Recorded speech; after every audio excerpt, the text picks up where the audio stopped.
Facultades, su podcast semanal por Radio Casa de la Cultura Ecuatoriana 940 AM. Un espacio de investigación, experimentación y aprendizaje.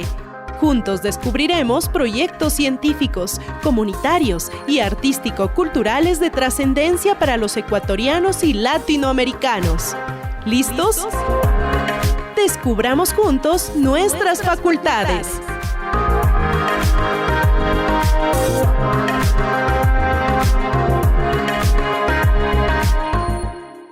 Precisamente hoy, hace 200 años, nuestros patriotas dieron sus vidas para que esta sea, para siempre, tierra de independencia, libertad y democracia.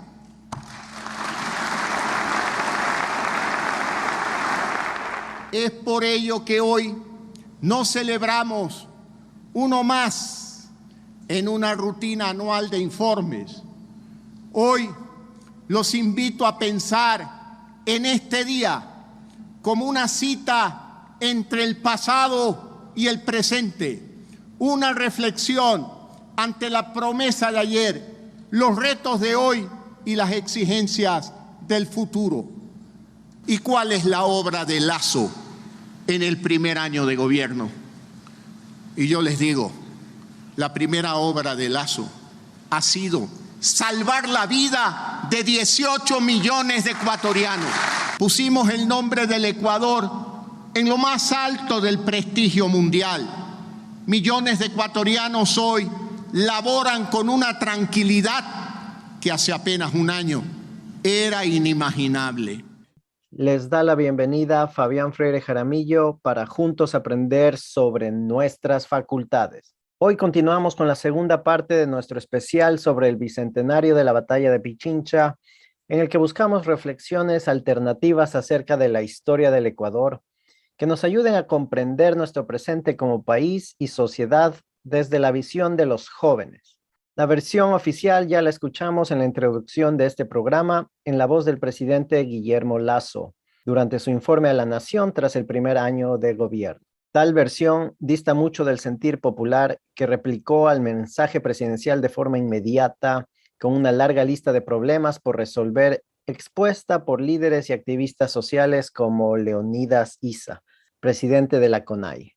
El tema combustibles, el tema sistema financiero, el problema de los bajos precios de los productores, la flexibilización laboral, el ingreso de las mineras a nuestros territorios, el respeto de los derechos colectivos y la no privatización. De estos puntos, el presidente de la República no ha respondido. Muy bien, lejos de los discursos y entredichos políticos citados aquí como contexto de las celebraciones bicentenarias, a continuación escucharemos las voces de dos jóvenes ecuatorianos. Una estudiante de Historia de la Universidad Católica y un diseñador gráfico graduado de la Universidad de Cuenca, quienes comparten su entender acerca del Ecuador de hoy y comparten sus aspiraciones para nuestro futuro en común. Escuchemos primero a Verónica Icaza. Ella nos atiende desde su salón de clases, en medio de la energía e incluso del ruido habitual del ambiente universitario. Estamos con Verónica Icaza, una estudiante de Historia de la Universidad Católica de Quito. Muy apropiada la invitación para que Verónica nos comparta, pues, en estos temas. ¿Por qué crees tú que es importante, si así lo estimas, que como nación, como sociedad, los ecuatorianos conmemoremos fechas como el Bicentenario y la Batalla de Pichincha en sí? O sea, yo en realidad soy de la opinión que deberíamos de, digamos, derrumbar la idea del hecho histórico. Porque el hecho histórico en realidad no existe. La historia es de la que los escribe, de la que lo escriben, de la que ganan las peleas. La historia la escriben los vencedores. Entonces, en ese tipo de cosas, los hechos históricos son solo relatos construidos para la gente.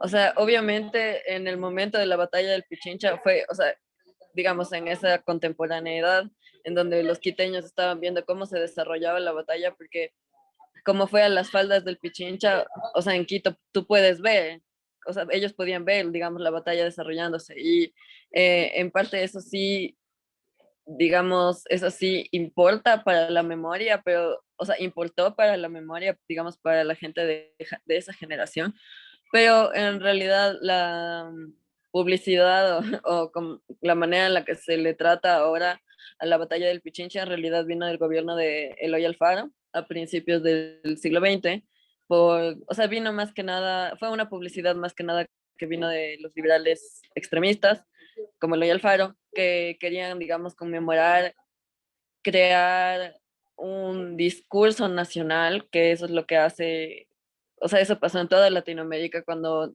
la, todas las colonias se independizaron.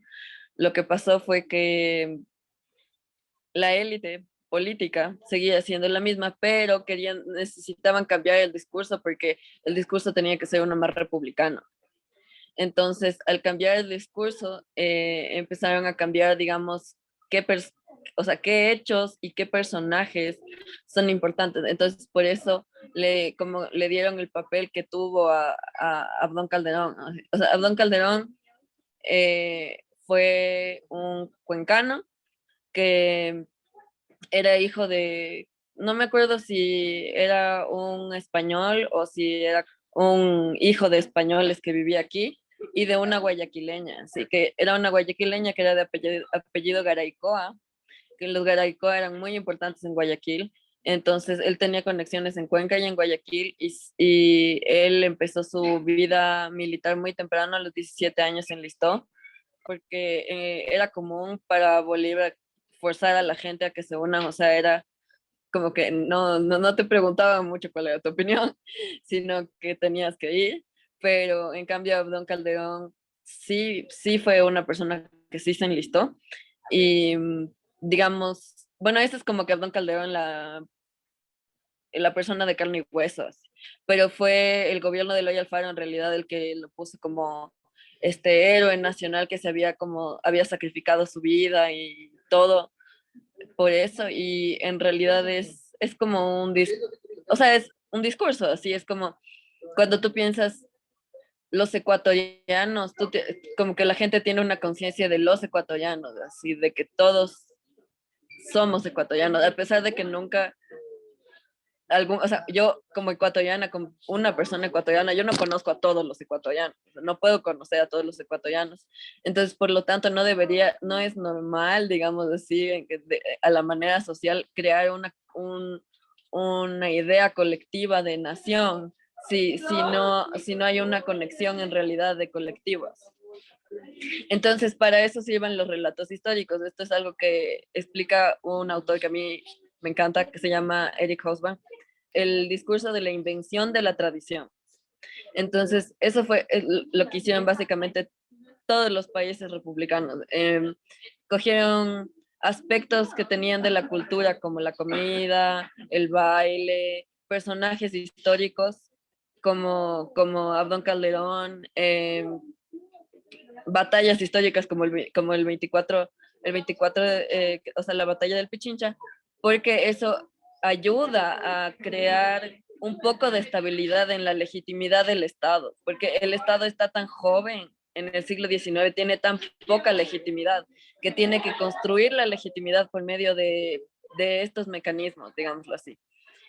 Y la batalla del Pichincha me parece también importante en un sentido como más analítico, es que Bolívar tenía esta idea muy utópica de que podía crear una especie de imperio panhispano en América, en donde todo, o sea, él quería ser, digamos, el emperador de la tierra de Bolívar, básicamente, y fue como liberando espacio por espacio, pero en realidad aquí lo que pasó fue que Quito fue uno de los últimos bastiones realistas que o sea, que iban a favor de la corona aquí en la zona de lo que hoy conocemos como el Ecuador. En realidad, Cuenca y Guayaquil desde el principio se quiso ir, pero, o sea, Cuenca también estaba, a veces se lo presenta Cuenca como igual que Quito, que eran realistas, que eran así conservadores, pero Cuenca no, así Cuenca en realidad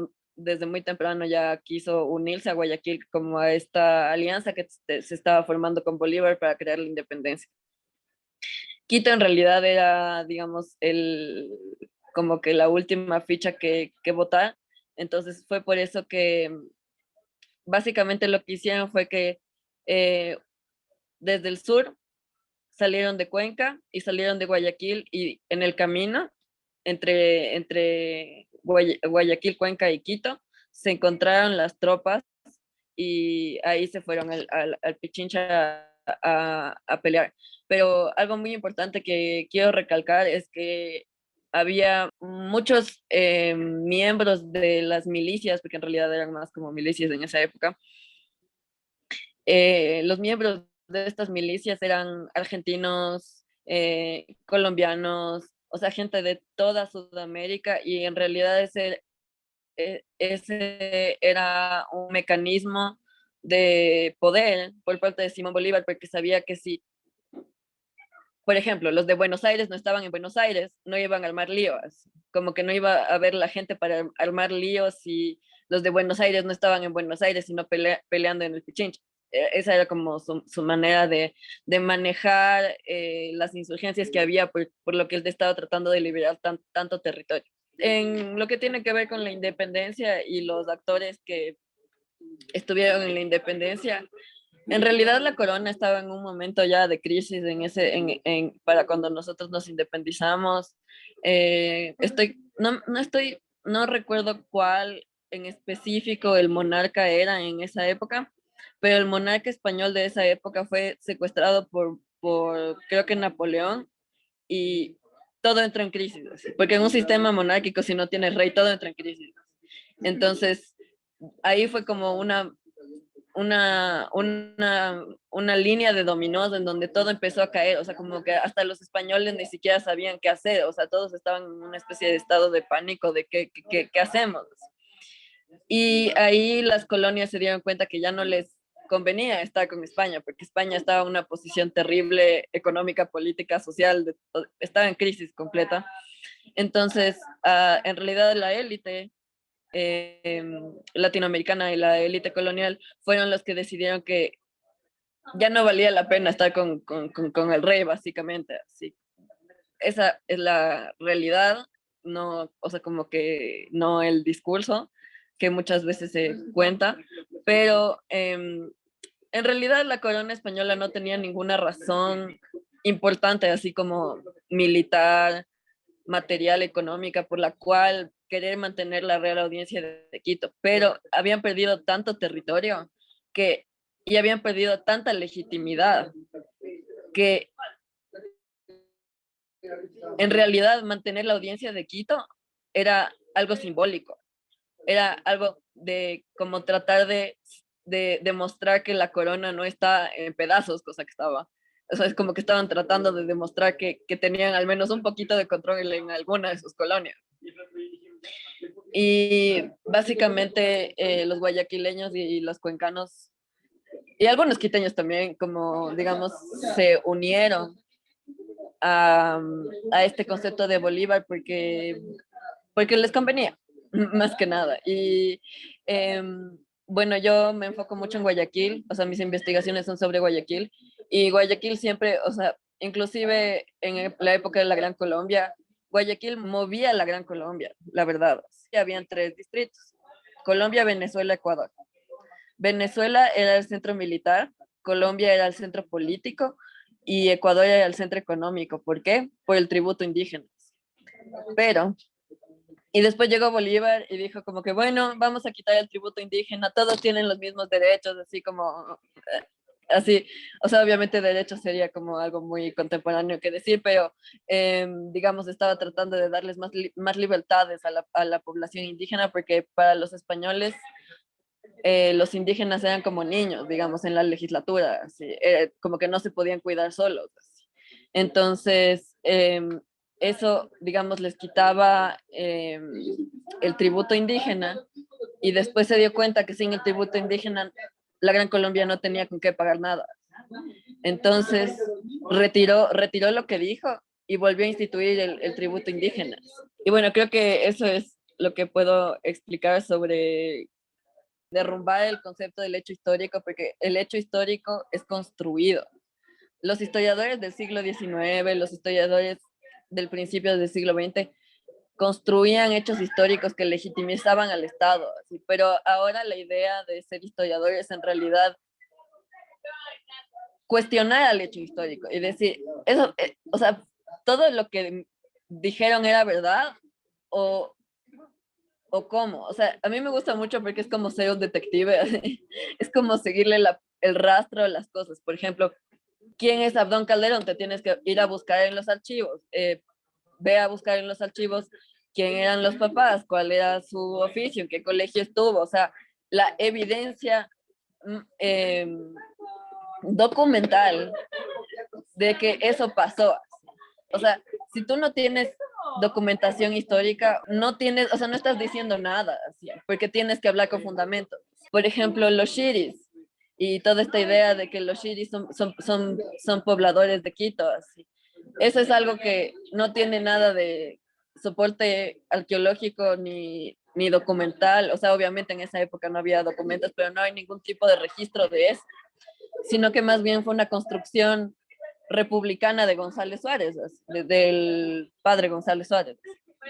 Entonces, más bien, o sea, yo creo que es mi generación de los historiadores que estamos en formación, más estamos enfocados en derrumbar el concepto de hecho histórico, porque el concepto de hecho histórico hace que la gente piense que la historia no es importante. Así.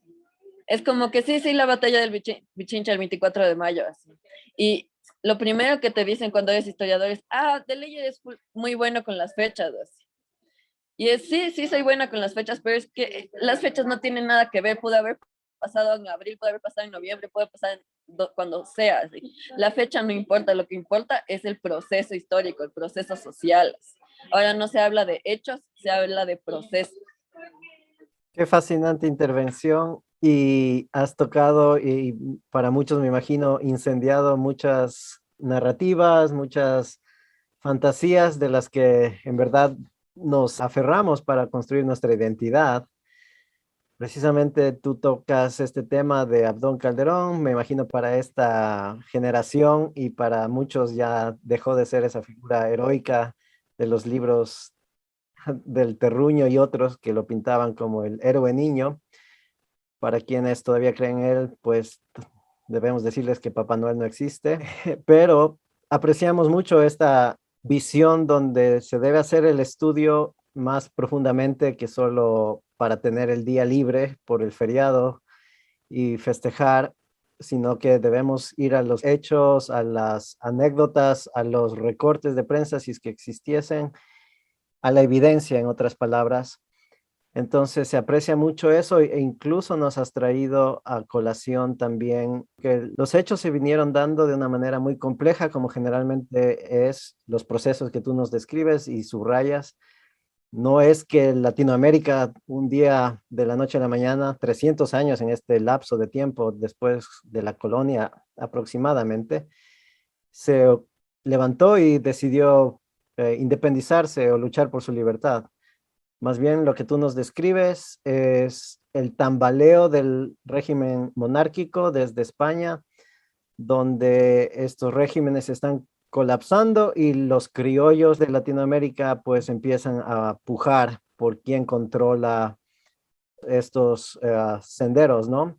Al mismo hecho de la rebelión de Túpac Amaru, unos 40 años previo a la batalla de Pichincha, donde las fuerzas indígenas, por lo menos segmentos de estas, buscaban su independencia en uno de los primeros conflictos de esta índole por liberarse de España, y más bien los criollos, el grupo de Simón Bolívar y otros, se opusieron a ellas. Entonces, la historia siempre es fascinante como tú nos la describes, cuando se la entiende como un proceso, no tanto simplemente como un hecho blanco y negro muy fácil de encasillar en posiciones. Siento que me faltó Por favor, sigue, Verón. esto del concepto de como que plurinacionalidad y todo este tipo de cosas que estos últimos años han sido promovidas.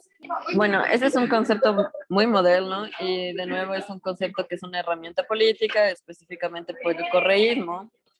A él le encantaba hablar de plurinacionalidad y ese tipo de cosas, y después del otro lado les estaba dejando entrar a los chinos de la Amazonía a afectar a las comunidades indígenas de la Amazonía, a envenenar su tierra y ese tipo de cosas, pero bueno. Yo creo que más de hablar de plurinacionalidad, se puede hablar de un proceso, o sea, en el siglo XIX, ¿no? De un proceso de ascensión social, ¿ya? Entonces, básicamente, o sea, los criollos se consideraban blancos, o sea, ellos no se consideraban mestizos, ellos se consideraban blancos. Y los mulatos, los negros, los indígenas, todo otro tipo de origen y de etnia, muchas veces usaba estas oportunidades militares para subir de nivel social. Digamos, entonces como que si, por ejemplo, muchos esclavos libertos, o sea, que ya habían sido libertos, buscaban enlistarse porque sabían que su situación iba a mejorar si ellos eran veteranos de guerra y muchos, o sea, eso pasó también con los mulatos y me imagino también con los indígenas, no es mucho mi especialidad, pero tengo entendido que así fue, que en realidad el ejército de Bolívar estaba más hecho de personas que no tenían otra opción más que estar ahí. De hecho, hay muchos registros de gente que solo, o sea, de indígenas que solo huyen porque saben que les van a venir a reclutar. Hay muchos documentos sobre eso. Entonces, sí, o sea, sí se puede hablar, digamos, de una diversidad étnica, porque eso siempre ha habido aquí en el Ecuador.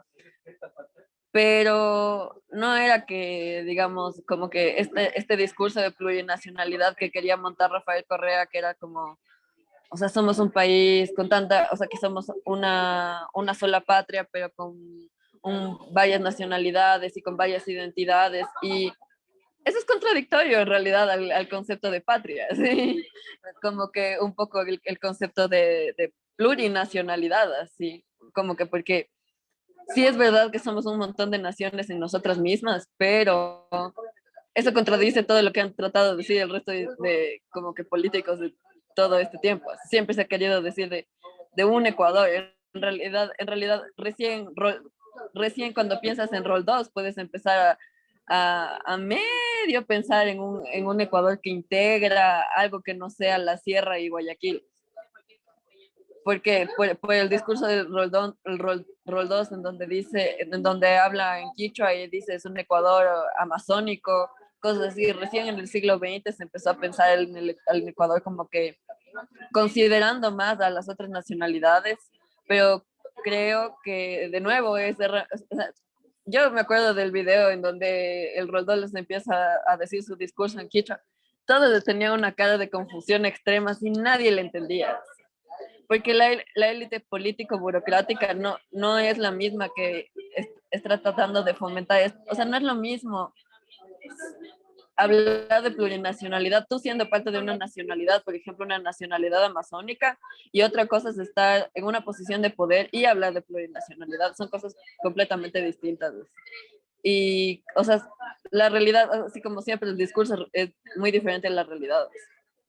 No creo que podamos hablar de una nación, porque en realidad nosotros tenemos con los historiadores como generalmente un chiste que es como una foto de Bob Esponja, en donde es como que Bob Esponja tiene un arco iris entre las manos y dice, la nación está en tu imaginación, porque en realidad es la verdad, porque es una idea, la nación es una idea, tal vez lo único que se pueda materializar sobre la nación son los aspectos limítrofes territoriales, pero más que eso es más discurso, así. Precisamente esta conexión muy pertinente que haces a la contemporaneidad, donde nos dices es el régimen de Rafael Correa que empieza a jugar con estos conceptos de plurinacionalidad. Incluso me viene a la memoria pues este hecho donde vimos ante nuestros ojos y por la transmisión de los noticieros cómo se jugaba con la fecha del 30S, donde después el régimen precisamente y a las faldas del Pichincha, pues nuevamente trataba de legitimizar el uso de la fuerza no puede ser comparado con la lucha de la independencia, pero vemos cómo el Estado nuevamente construye narrativas con tintes políticos y obviamente para forjar una narrativa oficial. Y algo muy interesante de este intento de Rafael Correa de legitimizarse por medio de la historia, porque él hizo mucha promoción a la figura de Eloy Alfaro y mucha promoción a figuras patrióticas y todo era proceso de legitimación. Pero lo interesante con el Ecuador en la contemporaneidad es que ahora estos procesos de legitimación están abrazados al populismo. O sea, desde mediados del siglo XX no se puede hablar de la misma política que, o sea, por ejemplo, yo soy especialista en el siglo XIX y yo trato de no hablar mucho de historia política en el siglo XX porque yo sé que el populismo cambió el juego. Así. Aquí en el Ecuador el populismo cambió el juego y en Latinoamérica. Así. Entonces, bueno, como a eso me refiero un poco a este proceso de que los políticos constantemente tratan de legitimizarse por medio de diferentes formas, porque el populismo también es una forma de legitimización, solo que es muy distinta. Así. Ahora, si podemos volver un poco la vista a la fecha que estamos recordando, como para entender, y tú ya lo identificaste un poco, las fuerzas políticas sociales que se enfrentaban, y ya habiendo identificado estas, si aceleramos la historia y volvemos al presente, ¿cómo crees que se han venido alineando estas fuerzas? Las tensiones que se desataron en aquel momento, ya sea de orden racial, económico, ¿cómo se van reposicionando al día de hoy, siempre desde tu punto de vista como ciudadana, como historiadora?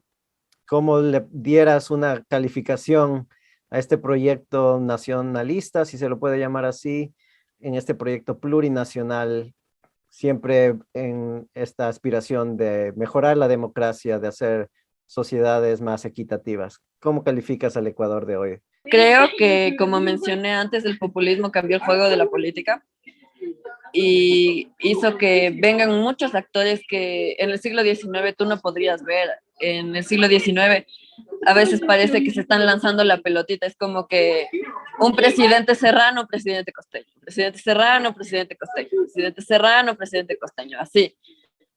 Pero en cambio, en el siglo XX la política se complejiza un poco, especialmente con figuras como los Bucaramas y que o sea, están tan conectados con el populismo y también Rafael Correa porque ellos se aprovechan o sea, del sector popular. Ese es un poco como es el populismo aquí y en Latinoamérica. Y yo creo que más que nada el discurso político se invirtió en el sentido de que ahora la política ya no es para los padres de familia, la política ya no es para los notables, la política ya no es para los intelectuales, ahora está tratando de crearse un discurso de que la política es para el pueblo. Entonces, ese es un poco lo que ha cambiado en el sentido discursivo de la política ecuatoriana, pero por detrás siempre hay cosas que hay continuidades. Por ejemplo, o sea, hay familias que tienen cargos en el sector como que de las presidencias y las vicepresidencias, que tú ves que son las mismas familias desde 1830 hasta 1960. O sea, es un fenómeno de larga duración y yo creo que debería investigarse más porque en los historiadores en general, los ecuatorianos y los latinoamericanos se han enfocado mucho en la historia del obrero, en la historia desde el materialismo histórico, en la historia del oprimido, y eso está muy bien, pero no puedes hacer nada al respecto de ser parte de una población oprimida si no entiendes a la élite y no entiendes. Y aquí en el Ecuador es como que lo tenemos normalizado, es como que sí, es que tienes que hacer palanca, así, o ese tipo de cosas. Y ese tipo de cosas son herencias coloniales, así. ¿Por qué? Porque la corona funcionaba así, a base de favores. Y nuestro sistema burocrático sigue funcionando así hasta ahorita. O sea, la verdad, esa es la herencia hispánica que nos dieron los españoles. Hay mucha gente que habla de que los españoles vinieron a darnos como no sé, la religión y el conocimiento y ese tipo de cosas, pero en realidad lo que nos heredaron fue corrupción, así. Es lo que yo pienso. Quédense con nosotros. Volvemos pronto con Nuestras Facultades, su espacio de investigación, análisis y diálogo directo con científicos, artistas y creadores culturales.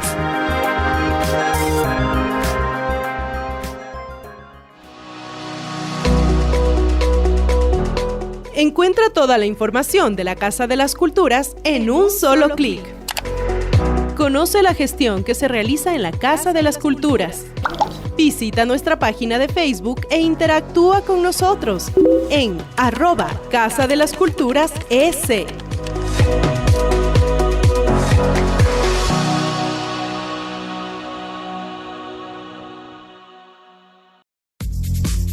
Sé parte de nuestra comunidad en Facebook, Agenda Cultural Nacional, un espacio para conocer y compartir los eventos y actividades culturales y artísticas a nivel nacional, a un solo clic. @Agenda Cultural Nacional CCE.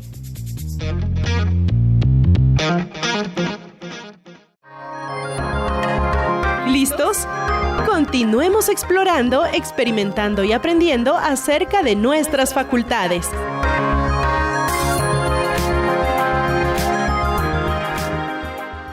Verónica, voy a corregirme, lo tenía escrito como un hecho histórico, pero habiendo aprendido de nuestra conversación, voy a llamarle un proceso histórico.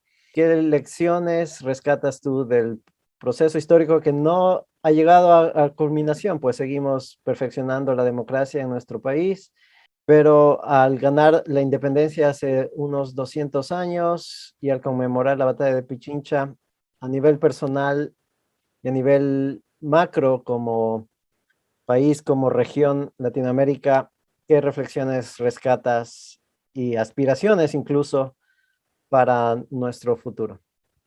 Tengo aspiraciones de que los ecuatorianos traten de entender en realidad la historia que tienen, porque es como que, no sé si es una actitud tan de nosotros, que es como, o sea, sí hay mucha corrupción en el Estado, pero así son las cosas, así como que así siempre ha sido, así siempre será. Y yo entiendo cómo se puede llegar a esa actitud, porque hay una especie de cansancio de que las cosas siempre han sido así, pero tampoco nunca hemos tratado de entenderlas. Entonces creo que hay que dar ese primer paso. Creo que eso sí sería una aspiración mía, a que el Ecuador se vuelva un país más lector, porque por simples porcentajes sabemos que en Ecuador la gente no lee. O sea, una aspiración que tengo es que la gente aquí en Ecuador lea más y lea más sobre la historia del Ecuador, porque como dije antes, quien no conoce su historia está condenado a repetir. Para terminar en una nota optimista, Verónica, coméntanos en qué nivel estás de tus estudios como historiadora en la Universidad Católica de Quito. ¿Qué proyecciones tienes para tu futuro? ¿Algún comentario que deseas agregar? Bueno, en Ciencias Humanas, somos la Facultad de Ciencias Humanas, hay una escuela de historia, ahí está también la escuela de antropología y la escuela de sociología. Nosotros somos la escuela más chiquita porque no hay muchos historiadores, somos como que 6 por semestre. Aquí la gente no le ve mucho sentido porque es como, con eso como comes, así básicamente, así. O me dicen, vas a ser profesor o algo así, como que tienen expectativas irreales de lo que en realidad es ser un historiador. Yo estoy tomando materias de entre 7º y 8º semestre, ya estoy, digamos, solo en el proceso de hacer la tesis. Ya creo que solo me falta 1 o 2 materias para terminar la malla, o sea, para ya egresar, y ya ahí solo tengo que terminar la tesis. Entonces, a mí lo que me encanta de mi carrera es que te hace entender, o sea, siempre nos hacen tratar de entender por qué las cosas son como son hoy, por lo que pasó antes, así. No es que pasas enfocado y metido en el pasado, sino que también es cómo influencia el pasado el futuro, así. ¿Cómo es esa frase de quien no conoce su propio pasado está condenado a repetirlo? Yo creo que es como la historia del Ecuador, así. Como una y otra vez salen los mismos problemas políticos y nada se soluciona porque nadie lo analiza, ¿no?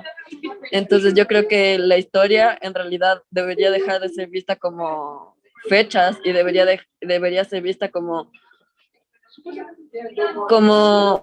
no sé, como cuando conoces la historia de tus abuelitos y ahí ya entiendes por qué tus papás son como son. Es algo así parecido, así. Es como que conoces la historia del país y es como, ya, es por eso que las cosas son así como son ahora. Entonces, eso me apasiona mucho y me apasiona mucho que mi carrera está muy enfocada en la investigación. O sea, no es que te enseñan para enseñar historia y enseñar una historia simple y seca, sino que te enseñan a analizar las cosas, te enseñan a investigar las cosas, para hacer toda una conexión de puntos que te lleve a entender por qué las cosas funcionan como funcionan. Por ejemplo, para mí, o sea, yo hago análisis de poder, así. Y yo hago análisis de poder porque siento que se necesita entender a la élite para poder, digamos, hacer algo al respecto del Estado. Y bueno, eso me gusta mucho, que como puedes irte por cada interés. Es como en historia hay muchos vacíos de escritura porque como no somos muchos, tú puedes entrar a la carrera y puedes escribir tu tesis de lo que quieras, así, porque hay tantos temas de que no se han tratado que hay como, más bien, hay más temas que no se han tratado que de los que se han tratado. Así. Entonces, va a haber algo para tu gusto. Así. O sea, en historia puedes trabajar en lo que sea. Si no te gusta la gente, puedes trabajar en una biblioteca. Si te encanta la gente, puedes trabajar en un museo. Así. O inclusive que te contraten para hacer investigaciones. Entonces, la gente a veces no se da cuenta de la diversidad de opciones laborales que tienes como historiador. El problema es que en Ecuador no hay tanta apreciación hacia el oficio del historiador. Es como, ¿para qué contrato a un historiador si lo puedo buscar en Wikipedia, así, o lo puedo buscar en Google? Así? Porque piensan que no, en realidad no es nada que necesite algún tipo de esfuerzo. Así. Entonces, creo que es importante, digamos, desmitificar todas estas concepciones sobre la historia, porque creo que en el Ecuador necesitamos más historiadores, porque siento que es porque los ecuatorianos no somos conscientes de la realidad de nuestra historia, que las cosas de cierta manera siempre se mantienen de la misma forma, y es por eso que siempre tenemos fenómenos que son de tan larga duración. A nosotros no nos gusta cambiar, así, creo, así como que me da la impresión de que somos una sociedad como que muy reacia al cambio, así. Y parte del cambio es entender tu pasado, entonces como por eso no hay muchos historiadores. Entonces yo sí quisiera hacer como un llamado, cualquier historiador te va a decir así, por favor, considera, o sea, si es de tu interés de escribir, o sea, si te gusta escribir, si te gusta leer, si te gusta investigar, si te gusta entender el porqué de las cosas, del cómo pasan ciertas cosas, si tienes una mente curiosa que siempre se pregunta, ¿por qué pasó esto? ¿Cómo pasó esto? Así, sí. Esa es la mente de un historiador, la verdad. Así. Bueno, doy toda esta información por si acaso alguien se quiera como que interesar, ahí buscar un poco sobre... nosotros tenemos página de Instagram y todo, creo que se llama Historia Puse. Entonces, para cualquier persona que, como he mencionado, tenga este tipo de intereses, yo creo que la historia es una buena opción. Verónica Icaza ha compartido con nosotros sus reflexiones como estudiante de Historia de la Universidad Católica y como una joven ecuatoriana. Al conmemorarse el bicentenario de la batalla de Pichincha, nos ha educado en la importancia de revisar nuestra historia para no repetir la misma, y nos deja con esta muy importante inquietud de estudiar a las élites ecuatorianas para saber cómo funciona el poder en nuestro país. Me voy a quedar con esa idea porque, como nos dijo Verónica, nos enfocamos mucho en el proletariado y descuidamos, mientras tanto, a las élites que se llevan al país generación tras generación. Verónica, felicitaciones. Felicitaciones a tus profesores por el análisis que nos has podido compartir y mucho éxito en la culminación de tu tesis. Muchas gracias. Muchas gracias por invitarme también. Todos los sectores sociales en el país que nos hemos levantado hasta bajar las medidas económicas del Fondo Monetario Internacional.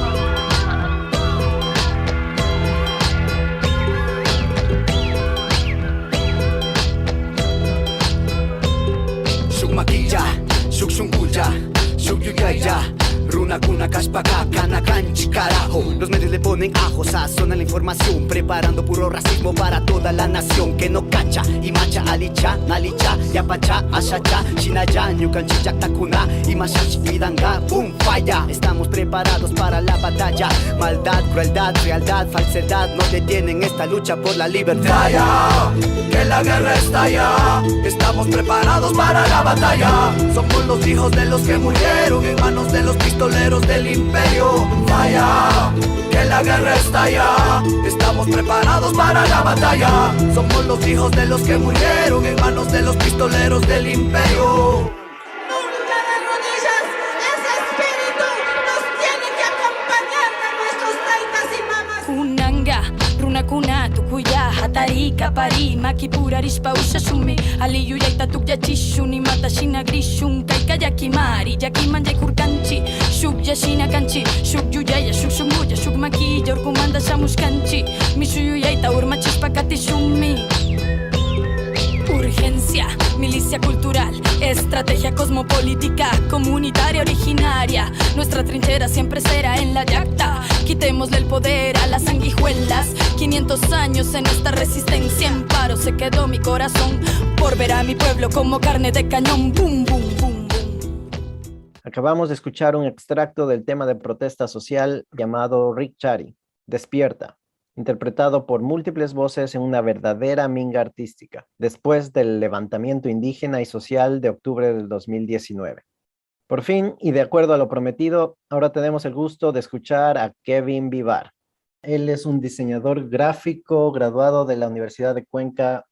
Kevin, muchísimas gracias por tu tiempo. Con motivo de la conmemoración del bicentenario de la batalla de Pichincha, tu trabajo excepcional en el desarrollo de tu tesis nos llamó mucho la atención.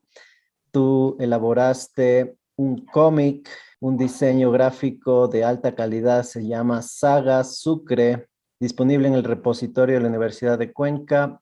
Para quienes deseen descargarlo, lo vamos a compartir también con la autorización de Kevin en nuestras redes sociales. Pero antes que nada, coméntanos por favor cómo llegaste a este tema para tu tesis, anécdotas que tengas del desarrollo de la misma. Muchas gracias por permitirme esta entrevista. Yo muy orgullosamente estoy aquí. Para elegir mi tesis tuve que hacer primero un sondeo. Me fui a mi ex colegio, Liceo Cristiano de Cuenca. Me fui y hice un sondeo de estudiantes desde los 14 y 7 años, es decir, desde primero a tercero de bachillerato, más o menos. De ahí, con eso me dieron los datos suficientes para saber qué es lo que les aburría de la historia, qué es lo que no les gustaba, qué es lo que más, qué fecha importante creen que ellos si sabían las fechas importantes de Ecuador. Y en el resultado me dieron que muchos no sabían algunas fechas muy importantes, otros creyeron, lo que dijeron más importante era el primer grito de independencia, creo que el número 4 quedó, el número 4 o 3 quedó la batalla de Pichincha, si no estoy mal. Eso, y con esto ya elegí mi tema. La batalla de Pichincha siempre me ha interesado porque creo que es súper interesante entender sobre batallas y guerras y saber cómo lo libramos. Creo que es lo más chévere de historia en sí, pero sí es mucho de abarcar, son libros, páginas, entonces se me creó cómo podría hacerle más corto porque yo me acuerdo en el colegio a mí me parecía tedioso leerme todo eso, las fechas, personajes, etcétera. Entonces, más o menos ahí fue creando el base de hacer un cómic, pero que sea corto y entendible y al punto para que diga, esto pasó, esos son los personajes que hicieron esto y listo, para enfocarme más ahí.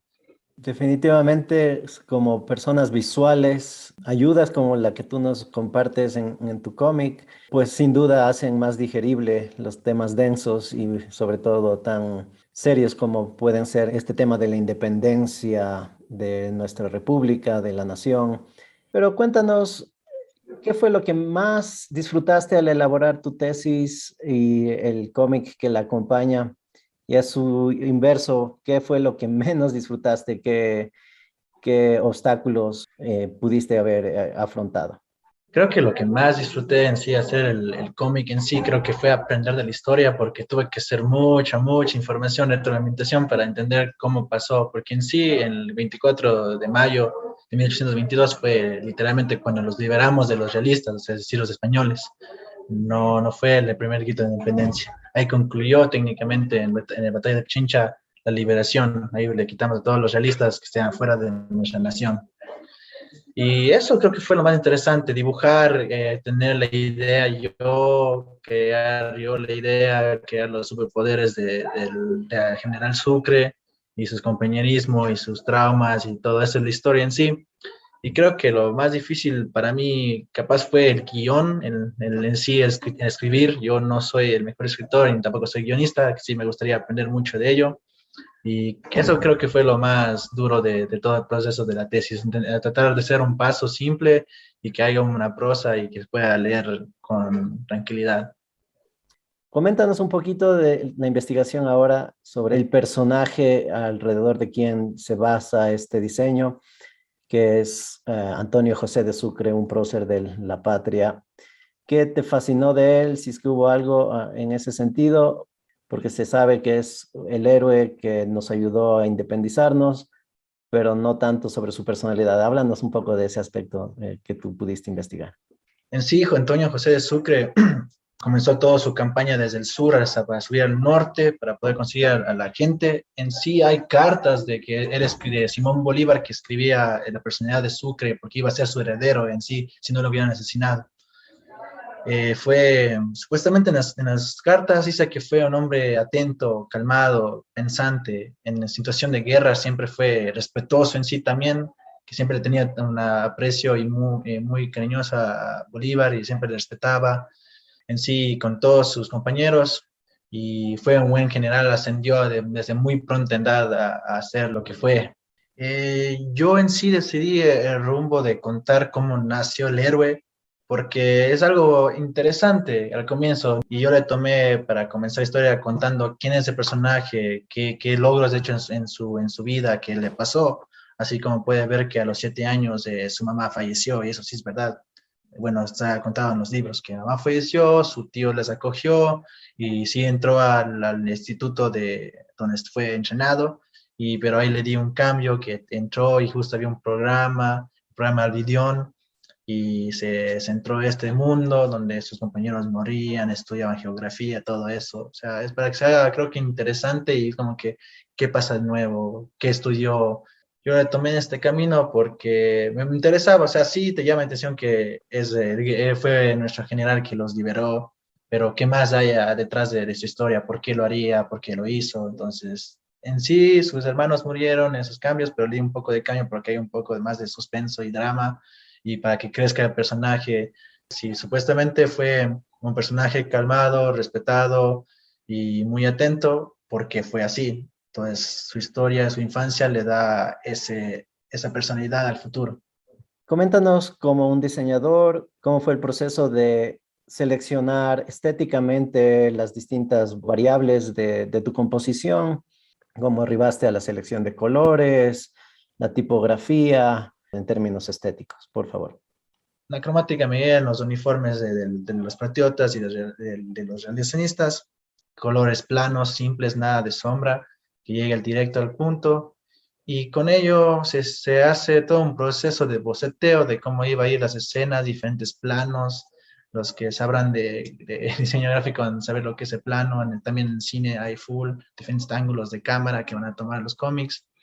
Después de un bocetaje se hace a limpio el lápiz, después se hace a pluma y se borran los detalles en el Illustrator y en Photoshop, y se colorea al final. Y la tipografía, como dijo yo, el logotipo del cómic Saga Sucre es hecha por mí, es combinada con sans serif, y he puesto una espada, que es lo más importante, creo yo, que es de pelear.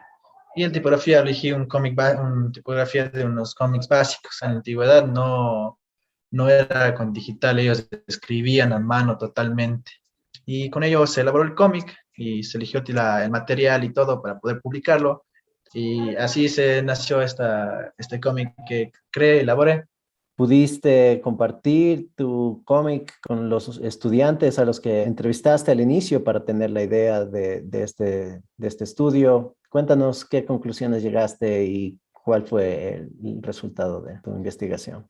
Sí tuve el chance de poder hablar con algunos de los estudiantes. Hice un focus group, un grupo focal, de 5 a 7, 8 personas para que me den su veredicto, o sea, para ver si funciona el cómic, si les gustó, si les interesó, si les hace más fácil aprender de la historia. Y las expresiones de ellos fueron interesantes, también me dieron críticas buenas y malas, o sea, fue ambas partes, pero me dieron mejoras en el cómic, con lo cual pude arreglar un poco. Algunos no sabían que Sucre era el que los liberó de la batalla, que no sabía que a los 12 años entró al instituto. Digo, sí, eso es verdad, así. Eso del experimento, ¿no? Pero sí, a los 12 años entró, fue luchador, aprendió a usar la espada, etcétera. Y les gustó en sí, me pareció muy interesante, me dieron buena crítica, también me dijeron que podían cambiar esto o el otro para que sea más fácil la lectura. Eso fue algo que, como dije, creo que ser guionista y escritor no, te debe aportar mucho, te puede ayudar. Eso creo que fueron las mejores críticas que pude tener. De ahí les gustó el estilo, los dibujos, en sí la historia, les pareció muy interesante. Qué importante precisamente pues en tu línea de trabajo, en tu disciplina, en diseño gráfico, pues la retroalimentación, la crítica constructiva y tal vez no tanto también es importante precisamente para hacer los correctivos necesarios. Qué importante que hayas podido conversar con este grupo focal. Y me queda la inquietud pues de el diálogo. Precisamente hay un momento muy jocoso donde Sucre y Andrés de Santa Cruz se tratan de narizón. Entonces, es interesante este aspecto informal. No sé si tienes algún otro comentario sobre este aspecto del diálogo o sobre cuán importante incluso puede ser la retroalimentación como un diseñador gráfico. Sí, justo este personaje, Andrés, es alguien que estaba ahí, fue a ser después expresidente de Perú, si no estoy mal. Fue uno de los que estaban batallando con Antonio José de Sucre en la guerra, y le puse como, no, en sí no sé cómo es su historia, no sé si fueron así amigos, pero sí estaban juntos en las guerras importantes. Entonces, como tenían más o menos la misma edad, le puse como que se molestaban, porque siempre debe haber un compañerismo, así como Capitán América tiene a Bucky Barnes, Tony Stark tiene a Happy, que hay alguien, amistad que te ayude, te apoye, te deje sacar de eso y saca lo mejor de ti. Y creo que para mí fue Andrés, que fue una gran ayuda para poder hablar de esta historia y ayudarle cuando se fue, justo ahí en la parte del cómic, cuando se está dando esos choques de recuerdos que pasa por el experimento, porque no es un experimento fallido, pero tiene sus defectos. Estupendo, sí. Yo me sigo refiriendo al cómic como una animación. Quién sabe, estoy anticipando que eventualmente pueda ser una serie animada. Pero al respecto, coméntanos precisamente qué planes tienes ahora. ¿Vas a retomar este hilo de investigación y de creatividad? Sí, tenía otras ideas más alocadas, más largas, algo más extenso de la historia. Y sí me gusta, no voy a mentir, creo que sí, viendo la serie de Bolívar y leyendo sobre la historia es interesante y capaz podría llegar a ser un proyecto muy chévere, muy interesante si hay los recursos y el apoyo. Creo que fuera una gran ayuda para el Ecuador, así los estudiantes que les parece tediosa la historia, y fuera una aplicación más divertida y dinámica, más didáctica, se puede decir, para que los estudiantes puedan apreciar nuestra historia, porque poco a poco creo que se está perdiendo el ser orgullosamente ecuatoriano más que solo ver el fútbol. Creo que también es aprender sobre nuestra historia y de dónde venimos y de quiénes somos. Estupendo, es una gran reflexión precisamente y te deseamos la mejor de las suertes en esa aspiración. Y entiendo que por el Bicentenario distintos entes públicos o incluso privados podríamos y deberíamos volver nuestra mirada a estos héroes y verlos con una nueva perspectiva, la perspectiva que tú nos ofreces con tu cómic, y para volverlos contemporáneos, volverlos relacionables para nuestras nuevas generaciones. Precisamente tu disciplina, el diseño gráfico, las artes creativas en sí, está en apogeo por estas tecnologías digitales, las que facilitan todo el ciclo de diseño que nos has descrito en esta conversación, ¿no? La investigación de audiencias para llegar a incluso a plasmar el diseño hasta su publicación. Kevin Vivar es un diseñador gráfico graduado de la Universidad de Cuenca. Hemos compartido con él sus experiencias al diseñar un cómic titulado Saga Sucre, que es el anexo de una tesis que lleva por título Diseño de un cómic para enseñar sobre una fecha histórica del Ecuador. Esta fecha histórica, en el bicentenario de la batalla de Pichincha, pues es un vehículo para recordar a nuestros héroes, resaltar nuestra historia, saber nuestro pasado y plantearnos precisamente los dilemas que podemos seguir experimentando al día de hoy. Es un gusto saber que nuestros jóvenes creativos están todavía utilizando estos capítulos de nuestra historia para expresarse, para llamar al diálogo y para simplemente sentirnos parte de esta comunidad, la comunidad y el experimento que seguimos llamando la República del Ecuador. Kevin, ¿alguna palabra final? ¿Quieres compartir tus redes sociales? ¿Alguna reflexión final que no tuve el tino de preguntarte? Muchas gracias por el apoyo y eso. Y si podían seguir a mi cuenta de Instagram, donde ilustro y hago otras maravillas como logotipos, etcétera, es @KEBIVAR y _ Kevivar. Kevivar, lo escucharon todos, queridos amigos. Este fue Fabián Freire Jaramillo en un nuevo episodio de Nuestras Facultades, tu espacio de aprendizaje colectivo.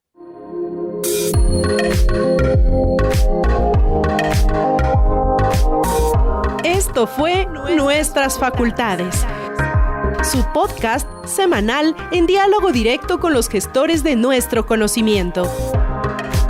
Les esperamos todos los martes de 4 a 5 de la tarde por Radio Casa de la Cultura Ecuatoriana 940 AM y www.radiocce.com.